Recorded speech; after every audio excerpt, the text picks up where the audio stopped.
It's gonna be fun. All right. Mhm. So everybody logged in. We have to say we are so excited to have you on. Welcome to Mighty Mamas United. And tonight we've got some very, very special guests with us tonight. We have Stephanie Pinto with us, who is one of the founders and leaders of Let's Raise Emotionally Intelligent Children. And she's also an emotional intelligence coach for parents, which is huge. And, she's going to tell you a little bit about herself. But before we even started that, I want to just tell you that it's a really hard thing to deal with our children and deal with the emotions. So having her with us, a professional that can actually coach us on how to be better parents, it's like, what more can we want, especially in this tough time? And then we've got Trisha Grant here of is it Asha Healing? Am I saying that right? And Yeah. and Trisha is a healer and an intuitive coach. Like, could we get a better mix of girls? And she also is a founder of Let's Raise Emotionally Intelligent Children, which is a Facebook group that I belong to, and one of the most amazing Facebook groups I've ever been in. In fact, I belong to a lot of groups, and half the time I never check in to these groups. And this is one of the only groups I actually go in and I read what they're posting, because it's so helpful that I wanted to bring them on tonight to bring them in to talk about not only how to deal with our emotions and stress with this insane quarantine that's been going around the world, but it's like, how do we deal with our children's emotions? Like when they're lashing out and having temper tantrums and like they don't know how to express emotions like us. Like they can't grab a glass of wine and sit back and like do the things that we might do. Like they don't know how to sometimes release their energy, right? Even we don't know how to sometimes release our energy. In fact, some of us are turning to alcohol too much, and it's making things even worse, in my opinion. There's so many other ways we can hone in our energy and then be able to help our children. So we're going to first dive in with Trisha, who is really going to, she is a healer and an intuitive coach. It's going to help us understand, what can we do for ourselves to be more cognizant of our awareness, so we can start with us and then be able to help our kids. So, Trisha, I'm so excited. So Trisha and I have gone Me way too. back. We Yes, known we each other do. a long time. And Yes. yeah, and she has gone through like some really amazing changes this year and her Mhm. awareness. So Trish, tell us a little bit about what you're currently doing right now, and a little bit more about like you're a healer, you're an intuitive coach. Like, tell them just a little bit more about what's currently happening in Trisha's life that's going to Yes. be talked about in tonight's show. I love it. Thank you so much, Danielle, for having us. You are amazing. I love you. We go back to hospitality days, sister. I love that instant connection. And here we are years later. So thank you for having us. Um, so my name is Trisha Grant, though I have just undergone a name change to Asha T, which is my healing name. I had an ascension this year that was pretty aggressive. And to any of the ladies that are listening, what this looks like is like a relationship where someone pulls away really fast and you fall deep into the darkness and you feel really sad, or another, or even a platonic relationship where that happens and you have a massive effect. A lot of maybe deaths or things happening around you, or just this sense of like anxiousness inside your head where you're like, what is that? Like something, there's something more, like, I don't know what it is. It's your intuition. So anyway, when that happens, I had that happen to me this year, the end of 2020. So I too also work with Stephanie is my business partner. We have EQ Culture, which is our organization, emotional intelligence, or for organizations. And we also have another Facebook group that I run, which is EQ to Enlightenment. Because as you mentioned, Danielle, this is our energy and motion. And as a result, the first step is self-awareness. So what was happening to me, right, was I was wriggling around, guys, with myself. I was continuing to go down rabbit holes, digging deep into my self-development. And as this was happening, I was starting to like really feel change is happening. And then someone was placed in front of me, this person that I had a very intense connection with. And what we had this super intense connection, and then boom, he ran away, deflected, right? And when he did, I just went down into the dumps. It felt like someone cut my arm off. Christ almighty. I was like, oh, what's happened, this guy? But I knew that something was happening for me and not to me, right? I was like, something's happening here. I'm being called. And it just split me open. I could see my attachment wounds, my codependency, my trauma, anything that I was looking for from him, I have inside of me. And that's what I was being asked to do, was to go in and find that shit, girl. Go in there. Nobody out there is going to be giving you any of that crap. So I just immediately got to work. I went back to school for trauma, attachment, codependency, and PTSD. I was cleaning myself up. I started walking the ancient path of shamanism and doing deeper subconscious work, because EQ is an amazing vehicle to start to understand yourself. In it, it is always the first step is self-awareness. And once you start to do that, you see the importance of this deeper subconscious work to really open up to what's going on. And as that happens, you continue to have aha moments, right? So an aha moment is like a self-realization. And sometimes we need other relationships to show us that. And so you're like, oh, aha, aha. And as that happens, you mourn your old self, which is the shitstorm. And then you pop up to higher states of consciousness. So as this was happening to me, I could feel like this energy in my hands. I was like, I got the power of Jesus in my hands. Oh my God. It was crazy, right? I've never been like this before. I was totally like asleep, drinking, just kind of doing my own thing. And I realized then that I was an energetic healer in helping people understand how to read the emotions within themselves to magnetize what it is that they want in their life. And in order to continue to magnetize, you go in and you do the work. It's been like the most amazing thing that's ever happened.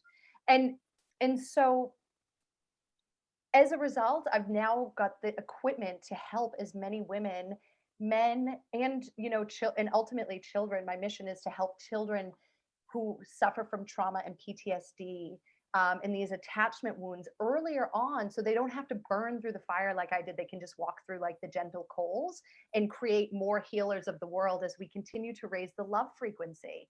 So the more awareness we have, it actually has an impact on the entire globe. So in 2020, right, we have been in a wounded masculine for so long. Like, look at the US, right? It's been pretty detrimental what's going on over there. But what happened was everybody was pushing against the universe, masculine energy, push, push, push, women at work, men at work, pushing, pushing, pushing. And the universe was like, please stop pushing on me. And then all of a sudden the universe was like, stop, 2020. And what happened? The entire nervous system of the globe slowed down. And then that meant that people were having to face themselves. And that's why we're seeing a lot of strange stuff and a lot of anxiousness come up, because people are like, do I have to look at me? Yeah, you really should. I mean, or don't, totally your own journey. But at the same time, it's a call to go in when you have those feelings and say, hey, what's really going on under the surface? How can I get more aware? It's such an exciting time to be alive, and like such a great time for us to take that chance to stop and get to know us, so that we're able to even better nurture our children, and everybody around us benefits when we do the work. It's beautiful. I love that. It's so true. I I've said to my husband so many times that I feel like, and you guys have probably said this, how many times have we all said, hopefully, I know a lot of us said, I feel like it's a blessing in disguise because ... It's like a moment for us to actually be still and with our families. It forced families to come together, whether bad or good. Like my husband's home now, which I know it can be challenging, right, to have your spouse home all day long with the kids and everything. But like my new son, my new baby, he's now like a toddler. I can't believe he's almost 2, but like he would never have been that close to his dad. But I love that you said, like everyone has to go, oh my God, like they have to face themselves. I love that, because it's true. Yeah. We hide in our work, right? We hide in our work. We hide from everything by burying ourselves, and we just can't stop and be present. So Yeah. what advice, Yeah, would you give us to kind of be more aware and be more present within ourselves? Like what can we do? It sounds amazing, but how do we I do love it? it. I know exactly. Okay, so well, obviously, there's my coaching. I work with women in particular called Self-Worth Warriors, and Steph is in my group right now, actually.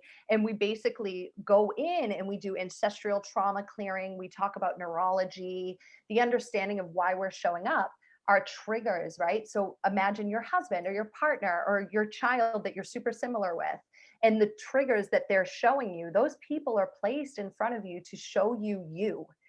You're not getting triggered because your husband's this, that, and the other thing. You're getting triggered because you have an internal wound within yourself that needs dealing with. And so those are some ways. I mean, there's beautiful amounts of stuff available to us on YouTube as well. But of course, we have our coaching programs, but it's all energy. And the more we start to understand that it is energy in motion, I've been talking about this a lot recently. Like, emotions used to have such a whack ass, like wimpy thing around them. And I'm like, but dude, all it is energy. And the more you understand, as you lift up your energy, you begin to be the thing that you want in your life. So that's one way. Another way is we do, I've been really starting to get into the gene keys. So if you are listening now, go online. There's genekeys.com. You can get a free reading of your gene keys. You just need to know your birthday and the time of your birth. That's a great way for you to understand who you are at a soul level. It's a beautiful tool. I just did mine last night and I can't even believe how accurate it is. And Where do then you go on to also get that again, Trish? Say that, Trisha. Gene Keys, GeneKeys, Got it. genekeys.com, or like just Google free Gene Keys. And then the other thing that I've really been working on and I've been so fascinated with is the emotional energetic pulls between the dynamics. So this is narcissistic empath relationships, masculine feminine relationships, the true neutrality of coming together and finding that masculine and feminine within yourself is eternal peace. Because then when somebody comes with their shenanigans, you're not affected, right? Because you're so comfortable and confident in who you are. So all this emotions work is amazing vehicle to start that journey for yourself. And then, we just I just dump in like energy. And I know it's so awesome. And because like, I even had a conversation with a girlfriend this morning and she's freaking the frick out because this dude came and like was all this love to her. And then he just pulled away and she's like, oh, I'm dying. Fair enough. She is, right? But what it is an energetic pull. He got close to her. He was afraid of the connection because he's not afraid of her. He's afraid of himself. And so he pulls away and then you fall into the dumps. For 20 years, I had this guy and I just turned to alcohol. Danielle, you know what I'm talking about. I've told you this That's how we met. We met at a bar. I know. Holy shit. But like, I was like boozed up and like hiding. And I was like, oh God. We all were back then. It was like, yes, it's like, pour me yes. another. Cause we worked in hospitality together. So it's like, that's what you do. And the deeper reason was because I was masking my shit. I was masking myself. And so guys, like, I mean, I have gone through a serious peel back of like, I'm talking like facing my demons. Like I've seen some crazy stuff, but I love it. I mean, people get afraid to face themselves. It's a true fear. But I'm telling you guys, you feel amazing. I'm like aging backwards. I've lost like 25 pounds. I'm like, give me more. I love it. Like I'm going in and clearing. And I will say, and it's a good leeway for Steph, as we do this work, we are changing the epigenetic genomes of our children and stopping trauma in its course. And that's why Steph's work is so important with the children, because we're teaching, I'm covered in shivers, which means we're on the right track. And basically, it means that what we're going to do is change the course of the globe by educating children on how to have the safety to speak about emotions, because all it is energy. You don't have to say like, you don't have to be a man and be like, oh, I'm so lonely and I'm feeling gently agitated. No, just be aware of what's going on in your body. Like no chick wants that in a man. Everybody, let's be honest, right? We all say that we want that shit, but that's not true. I want like a man, turn up, get grounded. But let's be real, like know who you are and deal with your mother wound.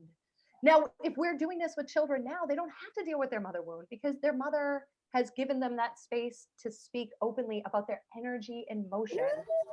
Oh my God. How can I follow that? Oh Yes, God. I know. And but guys, bigger picture. It helps the entire planet raise the love frequency. It's so beautiful. Oh, good. So let me ask you this. So like, all right, so the girls on this call, I know they're all gonna be like, all right, Trisha, What what you do I talking need to about? do? What do I need to do? Where do I go? Like, so where can one start to really start to hone in on? It's like what you have going on for yourself is, I think, something all of us want. That we all want Yeah. to have this higher being, be in this Yes. higher state of our conscious, right? So Yes. if one wants to start practicing this, right? What's the first step? What do they do? Where do they go? Like, Self-awareness. and how do they start this journey of self-awareness? Well, I mean, one would be to come join us on our pages. Obviously, I'm around, guys. Follow me. It's Asha T Healing on Facebook. I give nuggets all the time. But we do group coaching. Both Steph and myself do group coaching. But there's so much stuff available on YouTube, guys. Joe Dispenza is a fantastic resource. People start with meditation. My suggestion is always quantum healing meditations, because that's going to open you up to higher realms and open up your third eye. So as you continue to punch up on these higher states of consciousness, I will just throw that in there right now. I am in the middle of a divorce. I have never felt better, guys. I've got rainbows coming out my ass. I'm so trusting in the Divorce universe. can do that too. I've been through one. Yes. When you're with the wrong person, Yeah. you will be shooting across the sky in rainbows once you're Yes, out of the but house. he is an amazing man, but I've been there. ladies, do not have shame in living your truth.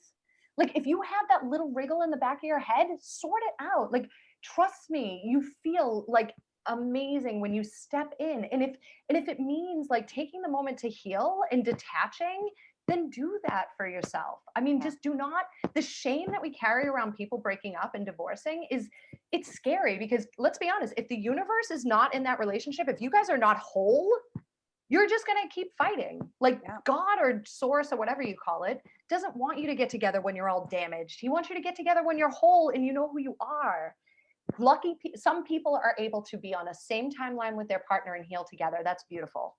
Some people choose to stifle it and be miserable for their entire life. And that's why when they die, they go, not me. When I die, I'm gonna be like, because I'm like gonna live it. And I hurt my husband for a long time because I held on to him energetically. I was afraid to let him go because my juicy little attachment wound was getting nurtured by him. And it's really quite selfish of me. You know what I mean? There's a lot of damage that gets done. So sort out your wounds.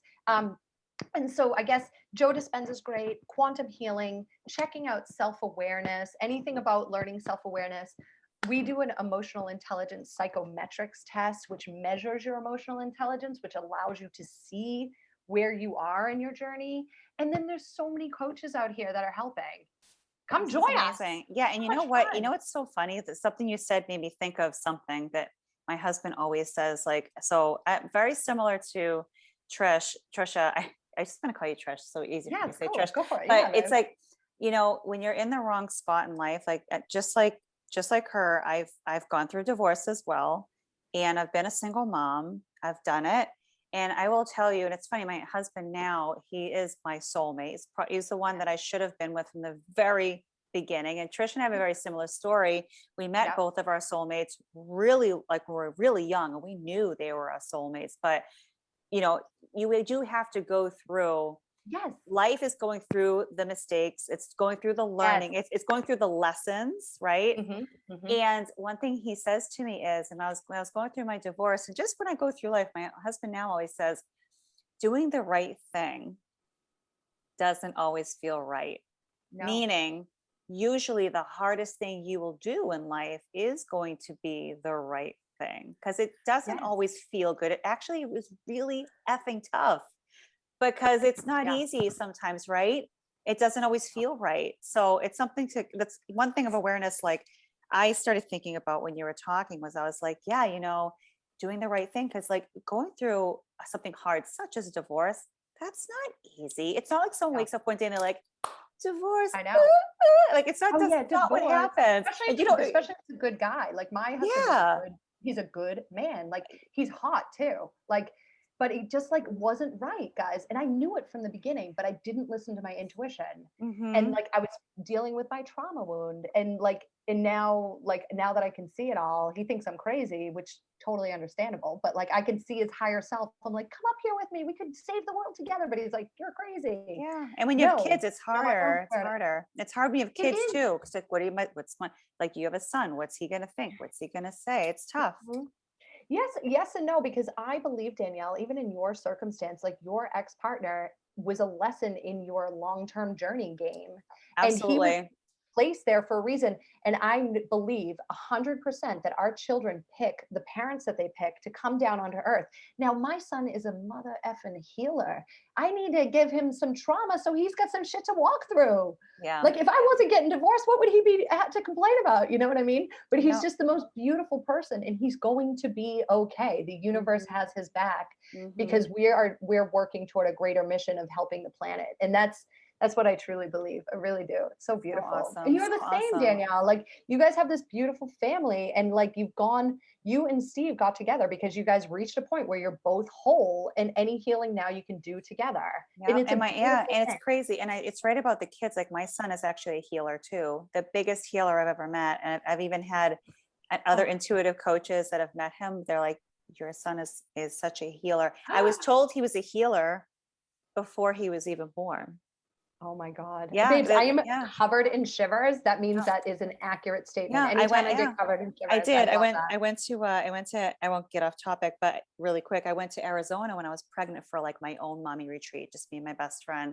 It was like my mommy moon and like my pregnancy mommy moon. And I literally had like all this energy, every type of energy, appointment, therapy. I did this Watsu water treatment where I actually went under almost like a hypnosis in the water and saw rebirth there. And at the time I was with my ex-partner. So you can only imagine, I'm like, what is going on? Why am I having rebirth? What's this rebirth that's about to happen in my life? Either way, I was told my son, while I was pregnant with him, that he was a healer and he's got to be the most kindest, Unbelievable. wanting to nurture, and he could deal with it. He was able to, you're right, he could cope. It's almost like, you know, I always say God gives us what we can handle. And Yeah. I truly believe that. So, but I won't get too much on my stuff, but I just You wanted know, to and relate to you and say, I totally understand what you're saying, you yeah, know? and Yeah. I will be honest, your son is going to probably have to deal with the epigenetic imprint of trauma that your partner, your first husband, brought into his life as he moves forward on his healing journey. I can see it now, actually. So it's going to be something that he is going to have to deal with, but because he has you and this beautiful love, it's amazing. But if it weren't for that relationship, we would not have him on the planet, and we need him. I love this. Yeah. Yeah. And So good. speaking of him, now I'm going to go right to Steph. First of Yes, all, please. Oh my God. Trisha, seriously, Yeah. that was amazing. Thank you. You You're just amazing. listening to you talk made me really excited inside. Like Yes. I'm like, Good. I almost get this like like a lump in my throat of excitement and like my eyes tear and I get like really shivers because it's just like Yes. your energy is like explosive. So thank you You so much know, for that.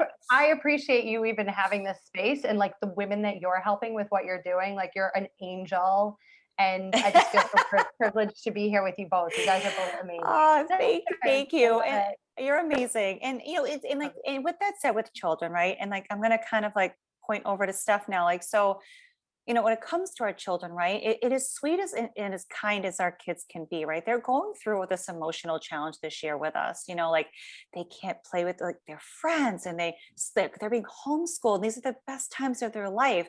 So, you know, like the next question is, okay, so we start working on ourselves. Like tomorrow, I'm going to go on YouTube and I'll be like, Joe Dispenza. I have to figure out how to spell that. Quantum healing meditations, like writing this shit down. So now how do we like, what do we do to help our children? What's the right or better way, I should say, to cope with them when they're not feeling good? Because our first reaction is like when we're frustrated, we yell at them, right? It's like the thing that most of us parents are guilty of doing. How can we better serve our children now without too much yelling can cause self-esteem issues. At the same time, sometimes you feel like that's the only thing that gets their attention, but Steph is going to actually dive in tonight and like let us know what we can do to better deal with their emotions now in a, I don't want to say the right way, but I should just say better way. So Steph, I wanted to get into like you now and what you're currently doing. I did get heard that you are helping major corporations right now with parenting, which is like huge, corporate especially, right? It's huge. She's helping corporations, like parents. You know how many people that is. So, anyways, tell us a little bit about what you're doing right now, and then I want any advice you can give us tonight on how to be better parents emotionally for ourselves and with them. So it's on to you. Okay. So much pressure after that. That conversation with Trish. Holy moly! I was also sitting there going, like I had chills, and I get to work with her every day, so I shouldn't be surprised. But every time I hear her speak, I'm like, oh. You're amazing, Steph. So anyway, she lifts me up, and I sometimes bring her back down to earth. So true. It's a good, very good yin and yang relationship. It's perfect. Yeah. But yeah, thank you for having us on. I am more of that kind of, I guess like my passion is working with, as you said, like parents in their family home, but also parents who run or work in organizations and teams. Like a lot of people in the workplace are parents. And so I feel like this stuff, emotional intelligence, or EQ, as we've kind of been calling it, is just, it is for everyone. It's for parents, it's for kids, it's for doctors and nurses, it's for the person at the cafe. Like it's just really that ability to manage ourselves well and manage our emotions well and not let them run us, if that makes sense. So yeah, Trish and I, we obviously work together in EQ culture, and we bring this emotional intelligence to teams and organizations. And now we're finding that people in organizations are saying, come in and can you share some training and some learnings around emotional intelligence for in terms of being parents, because a lot of us are parents. And I'm like, yes, like this is, as Trish said, this is the stuff that is literally shaping the way of the future, because the collective of the future is our kids now. And we're the ones as the parents. Yes, we are. You can think of us as like the leaders of the family, I suppose, in that we have the world knowledge and experience that our kids don't have. So we are shaping and teaching and guiding them in certain ways. Although on the other hand, kids are already their whole selves, and we have to let that blossom. But in the work I do, when I'm working one-on-one or in groups with parents specifically, I kind of say, guys, yes, the work we do now in managing our emotions and our triggers and teaching our kids how to manage themselves, yes, it brings the calm to the home. Like you feel that vibe just shift and everything settles. So that is great. But on the other hand, and almost like the larger piece of the puzzle is we are shaping the way our kids, who may be 5 or 10 now, become like teenagers. They're 15 or they're 18, and then they're going to become adults, and there will be more emotionally intelligent adults. So they'll be confident, they'll be resilient, they'll be emotionally self-aware, they'll have emotional regulation skills and behavioral self-control. Like we won't see a lot of those like crazy behaviors that we see in workplaces or in teams or even in extended families, where you think, oh my God, why are you so dramatic? Why is everything about you? Why are you so selfish? Why are you so rude and abrupt and blunt, and you don't care about anyone else, and it's all about the bottom line? Or does that make sense? Like it's such a massive area. And that's why like Trish and I, we get so like fired up in a good way, because we know the far reaching like impacts of this stuff. And for me personally, I didn't have this when I grew up. So long story short, my family is English. So we're polite and proper and conservative, and we don't tell each other we love each other, and we don't talk about emotions. And so I developed, because of that, I became the good girl and do the right thing, say the right thing, get the right good grades, don't talk about negative emotions, be happy. And so I developed a really strong anxiety around doing and saying the right things and not talking about emotions. I had no emotional self-awareness. And so during my teens and into my 20s, like in job interviews, I was a speech pathologist before I became a emotional intelligence coach. And I would faint on the floor out cold, because that was my fight or flight response. I could not manage my emotions. And it wasn't like I wouldn't blow up. I wasn't one of those like lash out kids that I know sometimes like these are the parents I'm coaching. But I kind of went inward, and I was like, shove that shit down, put on a smile, get out, do it, say the right thing, don't make anyone realize you're not what you are. And like, it's just how impactful is not being able to manage your emotions when they come up, not having that awareness, not anticipating them, seeing them coming, not having coping skills. It can be detrimental to relationships. Like if we are constantly snapping at our kids and we are constantly on edge and we're not managing our triggers, and everything that they ask of us or everything they do, we say, no, stop it, don't. Then what are we like? What message is that sending to them? They're going to squash that shit down, or they're going to eventually blow up. Like it's literally, you can't even separate it. It's emotional intelligence is for everyone, any age, and it's such simple stuff. Like it's not rocket science. It's so to answer your kind of question about how can we help our kids to be able to manage their emotions and have some level of emotional regulation, there's a beautiful little acronym that is called ruler, as in like a measuring ruler. Don't have one here, damn it. And ruler was an acronym created by one of the co-founding directors of Yale University's Center for Emotional Intelligence over in the US. You guys have this whole like center in this giant, amazing university. Anyway, so his name's Mark Brackett. I've got his book over here. That's why I'm looking at it. It's called Permission to Feel, if anyone's interested. And it's all about how to develop emotionally intelligent kids. And kind of, along the lines of Trisha's work and what we do at EQ Culture, it starts with us as the parent or the leader. That's his book. So it's Permission to Feel. It's probably backwards, but so his acronym of ruler is how we can develop emotional intelligence skills in our kids, how we can tell them to be aware of and manage their emotions. And this affects us at home as parents. It affects their life, their friendships, them in the classroom, in the playground, even though now the classroom is on Zoom. So ruler stands for, first off, the R. We need to be able to teach our kids to recognize their emotions in their body, like physiologically. So for me, I did not have that awareness. I didn't know the butterflies or the sweaty palms or the heart racing or the shallow breathing. And I missed all these signs. And so I just thought, oh my God, when I get really nervous, I faint. And I missed all like the, And there goes anxiety attacks for life. Yeah. And I'm like, now I'm proud to say I used to actually, first off, never talk about that anxiety, never talk about that because I'm strong and Then I got to a point where I talk about it and now and like explain, and I'm an accredited anxiety therapist as well for kids. And now I actually I'm proud of the fact that I don't faint anymore.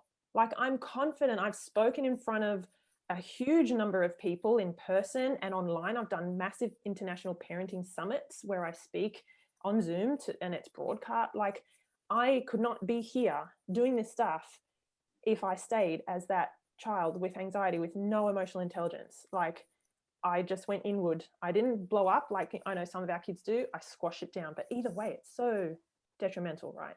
So to teach your kids how to recognize those emotions in their body, what does that feel like? What is it saying? The U is for understand where those emotions are coming from. What just happened? Hey, what's driving this? What might have happened earlier in the day? And I kind of say, look at our kids and ourselves like an iceberg. You've got to look underneath the surface. Even, for example, anger. Like if you pick your kids up from a party or from school, they seem really angry and they're kicking the back of your seat and you're like, what is going on? Like look beyond that surface level anger, because underneath there's usually a myriad of things that are driving that behavior. Anger actually is often not just anger. It's like loneliness, feeling left out, it's stress, it's anxiety, it's overwhelm, like frustration. There's so many things. So get your kids to understand, link, hey, what just happened? That cause and effect of stuff that's going on, and that's causing me to feel like this. So the L is for labeling our emotions.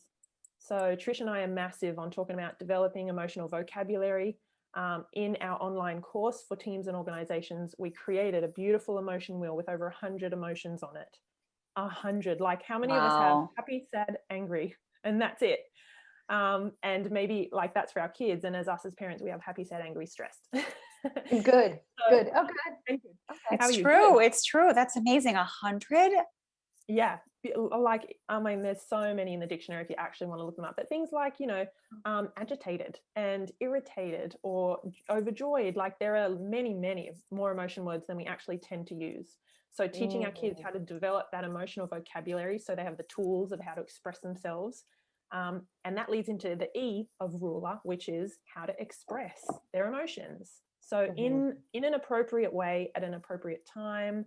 So it's not lashing out and hitting or kicking. It's using our words to say, hey, mom, I'm feeling really this, or I don't know what's going on, but there's like butterflies in my, so just expressing it and getting that out, which allows us to help them navigate what they are going through. And then the final R is regulating. So we can guide our kids into being able to have some skills to regulate those big emotions. We don't want to control them or shove them down or like not feel them. We need to be able to help our kids and normalize emotions, like Trish was saying. They're not messy, they're not fluffy, they're not to be squashed down. They are highly intelligent assessments of our interpersonal functioning. So they're information or data that are coming up saying, ding, ding, hey, something to listen up to here. Something's going wrong. You feel a certain way, like maybe a boundary's been crossed, whatever it is. So teaching our kids how to recognize all of that, label it and express it, and then regulate it. Maybe having some calming or coping strategies. And I always say, ask your kids, hey, if you're feeling really frustrated, or if you're starting to get angry or feeling nervous, whatever it is, what kinds of things do you reckon would calm you down or help you feel a little bit better? What could I be doing when you start to notice those kind of feelings? Or what do you want me not to do? What would you suggest to a friend if they were feeling like this? So many different ways and different questions in which, we can use to help our kids to start thinking, oh, I can regulate this. Like I can kind of bring myself a little bit back down to earth if I'm feeling really like heaps of energy and big emotions. And just normalizing that, yeah, we all have emotions. They sometimes feel really unpleasant. They can really knock us for six if we don't know how to manage them and leverage them, sort of thing. But just normalizing them and not getting angry and triggered at our kids if they feel a certain way. Like a lot of us, I get it, we have that level of discomfort when our kids are really upset or crying, or if they're really angry. I've had parents say to me, when I see my kids are angry, I start to get angry and I'm like, don't you feel like that? You shouldn't be angry. It was an accident. He didn't mean it. Like, go to your room if you're going to look like that. And so we have to break, like what Trish said, those generational patterns of this is how I was sort of brought up. And now I don't want to do that anymore. I had a mum who said, I realized through our discussions and our coaching that when I was little, if I looked angry, if I had an angry look on my face, then my dad would blow up and send me to my room because he saw that I was angry about something. And so what message is that sending to her? Like, emotions are bad. You shouldn't feel angry. Angry is naughty.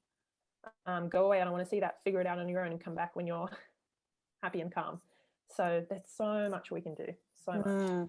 Yeah, I find like, like one thing you were saying that I loved so much is like, I love that you kind of, two things. One, I love, especially I know my son, whenever he's upset and he tells me what it was, he loves when I tell him a story about me when I was younger, and I felt that way too. So he doesn't feel alone in the feeling. Yeah.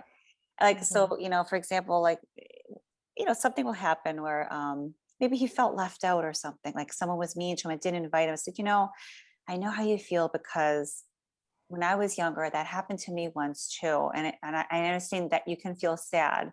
And he's like, it happened to you too. I'm like, of course it did. It happens to everybody. And, it definitely hurts, but you're not the only one, and it's okay to feel that way. It makes it so helpful to relate to them and let them, just like us. Like if we were going through, think about it, if we were going through a coaching session and your coach said, I know how you feel. That's happened to me too. And that does hurt. Wouldn't you be like, oh my God, I'm not alone. I'm not weird. Like I suffered with anxiety in my early 20s too, stuff with fainting where, I don't even know how it started, but the same thing would happen to me. It was in my early 20s and something triggered. It had only happened one day where all of a sudden, and I was working in corporate. I didn't like the job. I know that's what it was. And everyone at that office, like I was getting anxiety just from, I don't know what it was. I just didn't like being confined. Maybe it was just like, wasn't for me. It wasn't a corporate chick. And literally, I remember I had one day the anxiety attack came on, it happened. And after the day, I just got this fear of fainting. It started with that one episode. I never actually would black out, but I would get to the point where I had to go somewhere alone and lie down because it would start. And so then I started not going in my haircut. I stopped getting my nails done. I didn't want to go anywhere where I felt trapped and I couldn't leave to be alone in case I fainted, because, oh my God, I'd be so embarrassed if everybody saw. And this went on for like a good 6 months. And I finally, I saw it. I was like up at like 3 a.m. one night and an infomercial came on, and this girl's Angela Bassett. I don't know if you know who she is. She came on TV and she goes, "Do you ever feel like you're losing control? Are you having anxiety attacks?" And I was like, uh-huh. And she's like, "Do you having anxiety attacks?" I was like, "Yes." And she's like, "Is your normal routine no longer happening because you don't want to leave the house?" I'm like, "It is." She gets it. And back then, this is so long. Yeah, I was like, "It's me." So like back then, it came in cassette tapes because I'm aging myself here. This is over 20 years ago. And came in like a package of cassette tapes. Okay. I did this, and you know what helped me through it is I never had an anxiety attack ever again after I did this program, because I realized that I wasn't alone, and I realized what the heck it was. I didn't know why I was getting a racing heartbeat and a tight chest. I thought I was having a heart attack. I didn't understand why my throat was closing up and I felt like I was going to faint. So when I would come on, I didn't know why it was happening.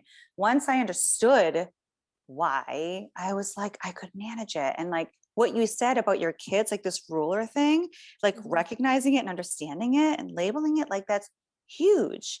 Yeah. And like, and I love that you said, ask your child, like, what would make you feel better? Tell me. Maybe they just want a hug. You never know. Maybe it's just a hug.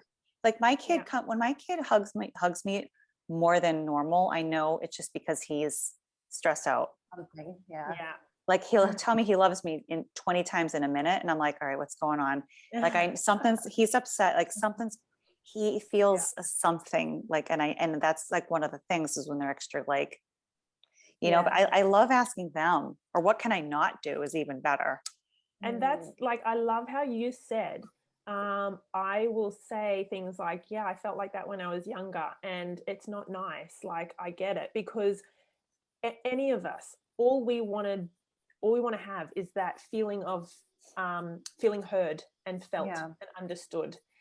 Like you said, if you are with a coach and they say, yeah, I went through that too. If your partner or husband comes home and you're venting about something and he doesn't hear you and he says, you're fine, she's being an idiot, just ignore it. You're like, no, you're not hearing me. I want you to feel heard, and I want to feel heard and understood. And so that is a massive part with dealing with our kids' big emotions. Two things. And you said them. First is empathize with them, right? Have that empathy. And second is validate their emotions. So you did that and you said, yes, what you're feeling, I get that. Like, that's not nice. I would feel like that too. He shouldn't have done that, or whatever it is. And empathizing, saying, yeah, I get it. That's really uncomfortable. And that happened to me earlier as well. Or at work, this happens. And I also feel like that. So empathize and validate are two massive, like, strategies in a way, but it's also just it's a way of being. It's a mindset, really. So when your kids are coming with those big emotions or giving you an extra long hug, and you're more attuned to what that means, or you're going to dig beneath the iceberg, come in with that empathy, validate their emotions and normalize them, and the rest just flows. Then you problem solve, like, what do you want to do about it now? Like, how can we move on through this? Do you want to ask him for a turn, or do you want to come sit with me? Do you want to go to school tomorrow and tell them, look, you shouldn't have said that to me, or what? Like, problem solve through things with them, so that you're building that growth mindset in your kids to think, yeah, I can move through this. I can navigate it. I'll try this or that. And that's a massive gift we can give our kids. Oh, Such awesome advice. And then the same thing, I think I'm going to use the ruler for myself. Yeah. I'm going to be like DJ Ruler. I love it. I love it so much. I will say this quickly. So I do energetic healing where I go into your energy field to move uncomfortable emotions. And Steph and I did a session together. So normally when I have sessions, I'm like, are you feeling sad, angry, upset? And it took me between Steph and myself, it took about 45 minutes to peg two emotions that Steph was holding on to. She's like, I'm slightly agitated with an undercurrent of frustration. And I was like, two emotional intelligence coaches trying to pinpoint two emotions that are in Stephanie's energy field. It was hilarious. It's the funniest thing. And like, because most people are like sad, scared, which are perfect. Like, actually, it's really all it really needs to be. But it was just the funniest thing. We're like, I'm slightly frustrated and gently overwhelmed. It was just so funny. That is hysterical. Oh my God. I need But to it's, like be a fly on the wall, like with I your conversations know. every day. Or else then you're going to turn I around. have, I'm going to be there. Actually, when you guys are yeah. coming here, I'm going to be like, I'm going to be FaceTiming that crap out of both of you. So I'll have to have you come do an energy clearing with me because it's really the same. It's emotional clearing, right? So even with our organizational work with EQ culture, we're providing, if the organization is open for it, we provide meditations, and we can also do individual coaching and energy clearing sessions if if the organization is that innovative enough. If not, I very much stay in the lane of organization, but we're wanting to people to understand that this is how we show up. This is what our vessel is carrying, these emotions, this energy in motion. It's so beautiful. And there's ways of, getting to those deeper roots through that subconscious work. Yeah, I mean, there's got to So be a reason why we're here and why we feel these things. Like, why? There's a reason for it all. Like, it's not like there's a reason. Like, you don't hear about it is interesting how we all feel the same things. It's when you really think about it, it's really wild. Like, we all cry when we're sad. It's insane. It's insane to really start to really become aware. And I like the one thing I got out of this was like, the one thing like you said about this whole year, it's like we actually have a chance to stop and really think. And I could be wrong, but my husband was telling me that there's a possibility, at least in America, that our new president might be is trying to get something passed where if you've got kids at home, and I don't know if it's going to get passed, but if you have children that are being homeschooled, they're going to give you like 15 days off to just concentrate on helping your child. So who knows if that happens, but if that happens, you better be ruling the F out of yourself and your family and yes. taking advantage of those 15 days. If it should happen, we'll see. But yeah, that was really awesome. You guys, holy crap. Like, I want to talk to you every single night. This is so insightful. I know there might be questions. I'm going to just going to peek over and see. I know it's like, we've been on here for almost an hour. I knew this was going to happen because it's us. I was like, half hour, what? Yeah, I was like, when you said 30 minutes, I'm like, yeah, I'll go with that, but I know it's not going to be. But does anybody, okay, so we've got some questions, and you guys, I've got my phone in front of me so I can see like comments and stuff. So if you guys have comments, go ahead. I'm actually going to kind of go down because I see I'm going to just kind of read off. Alina says, I catch myself saying things that I don't mean almost on autopilot. You're not alone, Alina. I do it every day because they are phrases that I heard from my parents in those situations that when she was little over and over again. Absolutely. Oh my God. I feel like I look in the mirror sometimes and I have my mom's hairdo because I'm saying something she said. I'm like, oh my God, I have a short haircut. I'm my mom right now. Absolutely. But my parents were fantastic, but we do repeat things our parents say, right or wrong. Let's see, Valerie. Yeah, see, Valerie says the same thing. Debbie says, can we get a repeat of the ruler acronym? I'm forgetting E. Oh, E was express. So it was recognize, understand, labeling, express, regulating. I wrote it all down. I didn't memorize that. I was like,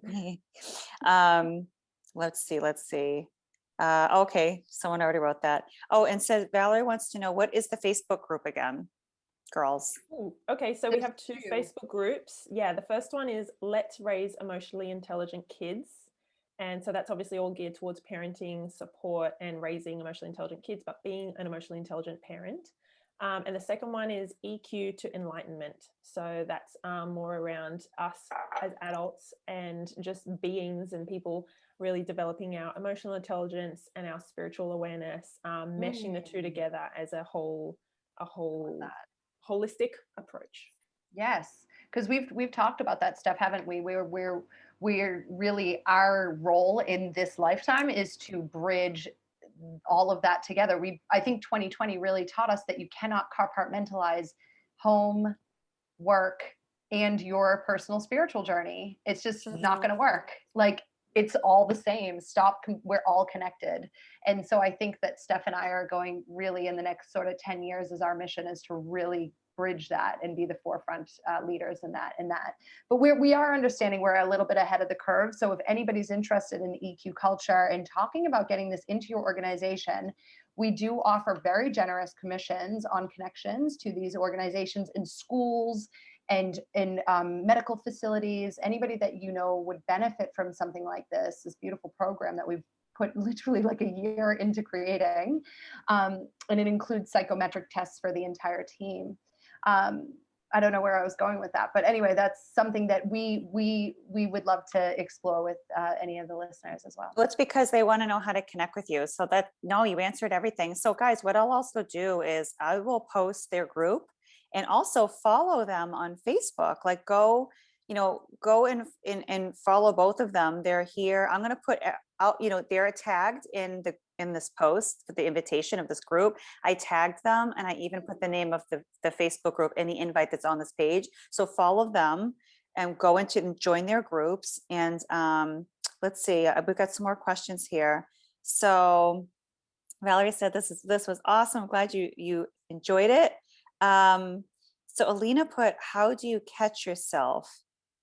So I think what she means is, like, how do you almost stop yourself once you're about to say something? Alina, if you want to just type below if that's what you mean. Did you mean like, how do you stop yourself from like saying something really fast? If that's what you mean, respond below. And while you're responding, I'm going to go to Debbie that put, oh wait, okay, she didn't respond yet. So I'll wait for her. But Debbie put, so what do you do when you recognize your child is acting the same way you do, something you realize you need to work on in yourself? How do you handle it in the moment and in the long term? So I think we talked about the long term, but yeah, in the moment, that's tough. Like, yeah, like right now, without training, what do you guys recommend we just stop and do? Like we start with the recognize? Is that what we start to do? Whichever one wants to go with that. I'll put my little 2 cents in and then Trish can take over. Yeah. So from a parental point of view, when our kids have these big emotions and maybe they're having a bit of a meltdown or a tantrum or something, first thing to do is literally have that lens of, okay, here's an opportunity for me to connect with my child and help teach them something. Like this is an opportunity rather than a burden, because usually we're in that mind frame of like, oh God, 5th time this week, or I've already told you 3 times and oh my God, I can't leave you alone for 2 seconds and you guys are arguing. So like shift that mindset from the get-go that when our kids have these big emotions, it's not a burden. Switch on to, cool, here's an opportunity. I can plug in, I've got some strategies.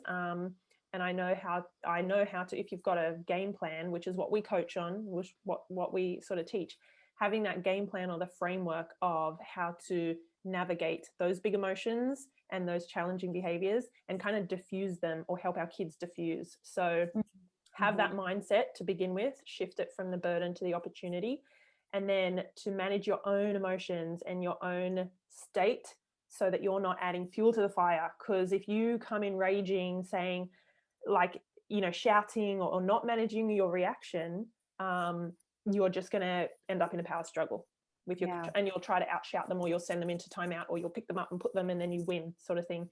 And that's a massive missed opportunity. So manage your own reaction. And we say learn to respond rather than react. And that's again what Trish and I coach on, how you can respond rather than react.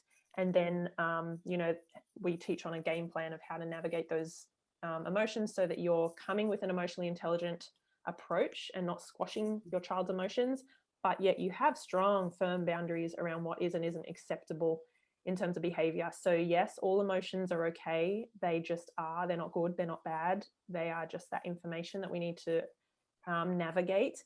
But not all not all behavior is okay. You can't have your kids lashing out and scratching you or kicking their sibling or something. So that's something that we one whole competency, one whole area or skill within emotional intelligence is knowing and setting boundaries for yourself, but for your kids, because they need that as they grow as well. So we coach on how to set boundaries and what that looks like. So it's a lot of stuff, but it's simple every day. It's having conversations like this, working it out, having that framework and your game plan, and things just flow. Like, it doesn't have to be the power struggle, the shouting, the meltdowns. It doesn't have to be like that. Yeah, I saw something really interesting the other day, and it was a mom that was giving advice. She's like, you can give your kids two options, like two choices almost, but at the same time, you're getting what you want out of either one of the situations. So she was so funny, and she wanted her kid to get in the carriage, and they were out. And she knew that if she said, get in the carriage, he was going to have a meltdown because he wanted to walk. So she said, and of course he was old enough to understand too. Like, you can't really tell your like 1-year-old. They may not, they may not listen. But if your kid's at least like a toddler and old enough to understand, she's like, you can either, she's like, which would you rather do? Would you like to get, I think she was, she called it a buggy. So is that English? Is that English? Can they say buggy, or is that? I think that's English. The English, buggy, yeah. We She's say like, pram or stroller. Yeah, she's like, you can get. She's like, you can get in the buggy and have your snack, or would you like to get in the buggy and play with your toy? And the kid just kind of like sat there, was like, I'll get in the buggy and have the snack. So like the funny thing is like if she had just said get in the buggy, the kid would have had a meltdown. But she actually let him think that he had a choice, and he got to pick which one was more pleasurable. And then there was no meltdown. It was just funny. And I know not all of us can think on a whim like that, but I'll tell you, like, we've done little things like that to Giorgio when he was like 3 and he didn't want to take his medicine. And so my husband had done something like that, where he's like, so you have two choices. He's like, you can either, take the medicine and get the lollipop, or take the medicine and not get the lollipop. It was kind of funny. So it was like, either way, he had to take the medicine. So which one do you want? And he actually was like, he took the medicine. It took me all day. I couldn't get him to take the medicine. He comes over and reasons with him. And I'm thinking, like, he's 3. He's not going to reason with me. He reasoned with him. And he looked at me and I was like, mother, why do that? And the thing is, I love that. The reason that stuff works. So I talk a lot about giving your kids two things: choice and control, because we know that what they are like itching for. Yes, they need the boundaries and the rules and things like that, but they also need a balance of choice and control and autonomy. So when we offer our kids what you did, which is offering them a binary choice, like one of two options, that gives you've vetted those options, obviously. It just means you're handing over the choice and the control to them and saying, hey, I trust you. You make your own decision. You're old enough to do this, or I want to hear what you have to say. So doing that gives them the autonomy. It gives them the buy-in, and they're responsible for their decisions. They feel like, yes, well, I will have this one. And you're like, oh, thanks. But it's encouraging empowerment, and like you're giving them empowerment to make their own decision, their own personal power. Because we expect so much from them, and then we don't give them the opportunity to have their own personal power, which is actually really counter. It doesn't work in the long run. Yeah, counterintuitive, because if you're too strong-armed on your child and you're not giving them those options, then they will grow up weak and people-pleasing, because that's what you've put onto them by, I always find it really interesting when people say to their children, like, stop being a wimp. It's like, well, stop yelling at me. And Right.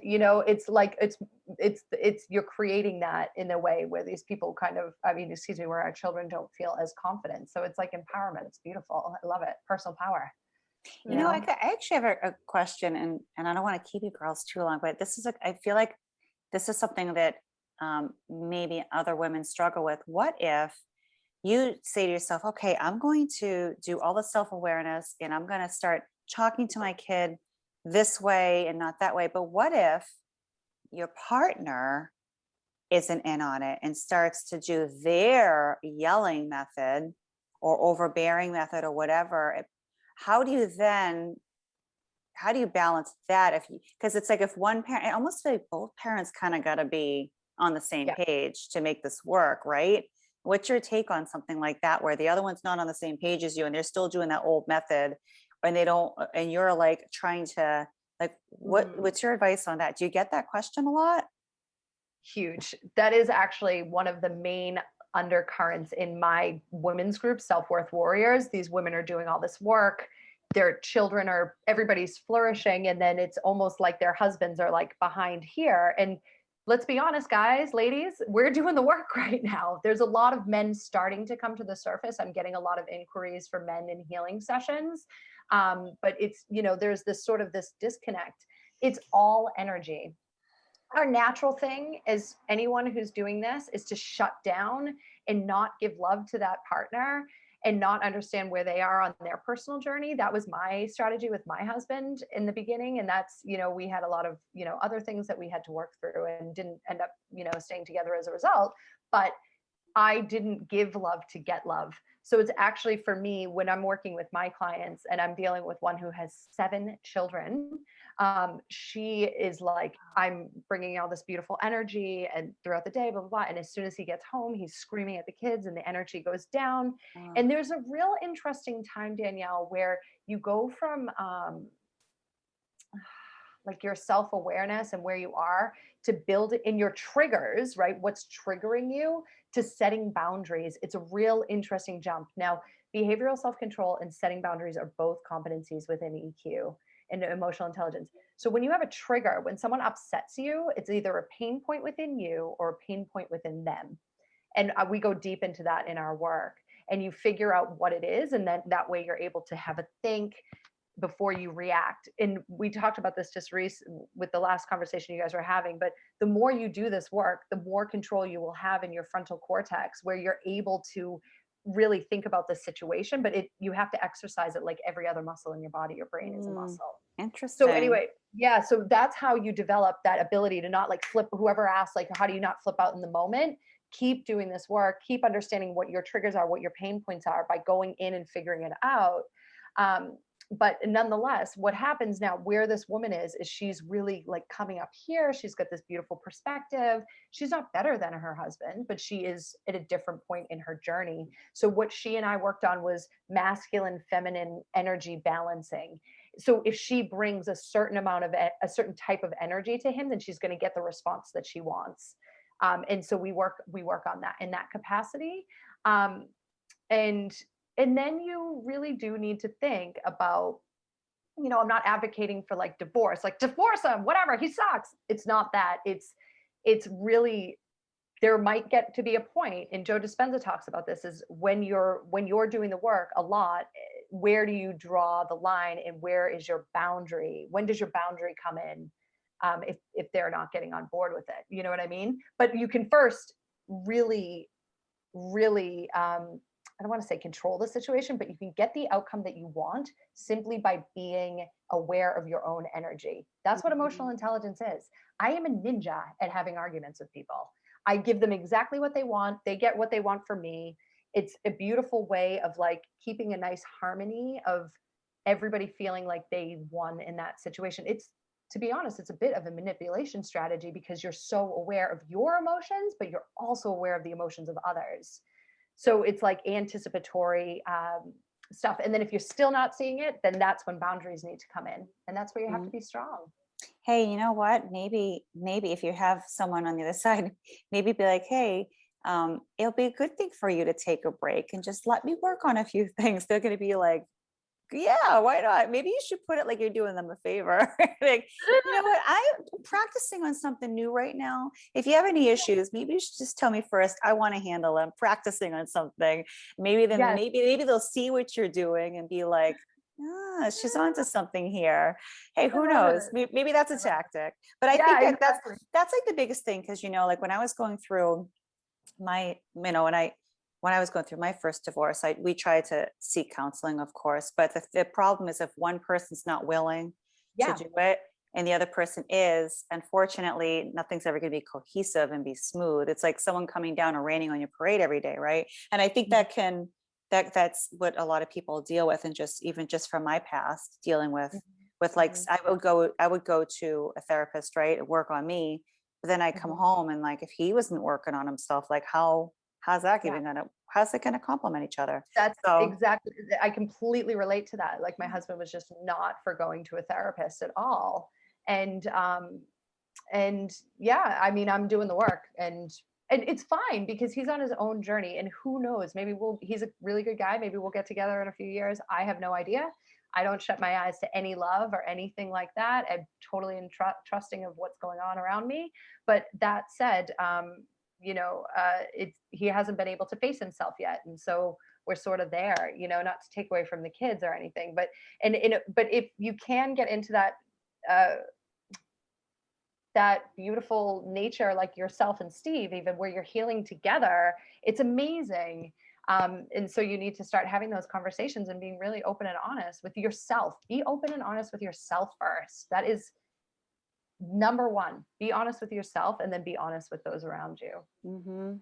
absolutely, you girls are ridiculously awesome. I am I like, know you are too. I had the best time tonight. This was, what's so funny is like, I know it's like morning for you guys. By the way, girls, these two are in Australia, in case you didn't know. It's like morning time for them and it's late for us. So it's so funny. It's like, I was like, usually by this time of night, I'm like so tired. I'm like ready for bed. But I was so excited to come on here tonight that I was like, all day, I was like, I can't wait. I even had a coffee to stay extra awake. Look how cute this mug is. Come on now. My son brought this. Oh, so My, cute. my son bought it for me for a gift for Mother's Day a long time ago. But anyways, but this was so great, you guys. I recorded this. I am going to put it. This will stay up in the group, and I'm going to also put it on YouTube. We'll post it to my profile page. It'll be shared. I hope everyone got amazing value. And please, please, please, these two. I'm actually joining. I am going to be joining your groups, like your trainings. I want to get in on some. We have a lot to catch up on. Yeah, we do. So I'm really excited. So guys, you have all their information in the group. Girls, thank you so much. Everyone is saying thank you. This has been super helpful. We even have a teacher on here, by the way. Valerie is a teacher, and she's so excited because she wants to bring this. Her daughter is actually in the class with her and at home. So like she's like totally down to like get in on this too. Like I feel like, oh, Jen's on here. Hey, Jen.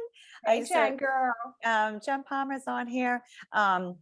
She likes it too. I'm so glad. So I think this is just so much helpful information. I can't wait to dive deeper into your trainings. It's going to be amazing. So guys, thank you. I can't thank you enough for spending over an hour I with know, us. it's amazing. I know Steph has an appointment, but we got to roll. But it was so awesome, Danielle. Thank you so much. You guys have a great day, and I'll be in touch with you soon. Yes. Okay, babe. Thank you. Thank Bye, you. guys. Bye, everybody. Bye. Bye.